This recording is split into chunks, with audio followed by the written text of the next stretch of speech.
প্রিয় দেশবাসী, আজকে আপনাদের এই গণবিপ্লব, এই অভ্যুত্থানের মাধ্যমে পুরো বাংলাদেশে যেটি হয়েছে সেটি হচ্ছে বাংলাদেশকে সামনে নিয়ে যাওয়ার বা বিজয়ের একটি প্রাথমিক ধাপ। এর কিন্তু আরো অনেকগুলো ধাপ রয়েছে।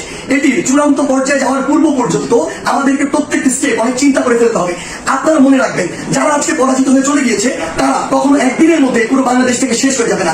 তাদের বিষ দিয়ে তারা সর্বশেষ আরেকটি আমাদের যে ছবল সেটি দেওয়ার চেষ্টা করবে, কিন্তু আমরা সেটি আসলে হতে দিব না।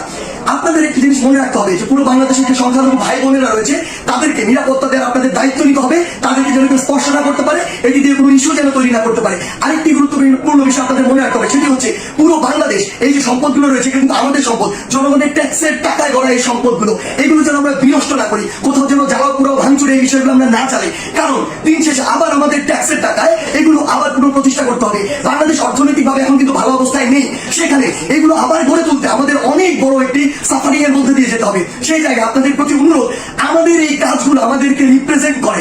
তাই কেউ কোন একটি কাজ করেছে, অপকর্ম করেছে, বাংলাদেশে পশুর মতো অনেক কাজ করেছে, ফ্যাসিজম করেছে, যা ইচ্ছা তাই করেছে, আমরাও সেটি করতে পারি না। যদি করি তাহলে তাদের সাথে আমাদের পার্থক্য থাকে না, বরং আমরা দেখিয়ে দিব যে কিভাবে আগামীর বাংলাদেশকে বিনির্মাণ করা যায়। আপনাদের কাছে আমাদের প্রাণের অনুরোধ, আমাদের এই সম্পদগুলো, রাষ্ট্রীয় সম্পদগুলো আপনারা রক্ষা করুন, ভাঙচুর জ্বালা পোড়াও থেকে আপনারা দূরে থাকুন। আমাদের যারা মিডিয়া কর্মী ভাই বোন রয়েছে তাদেরকে আপনারা সহযোগিতা করুন।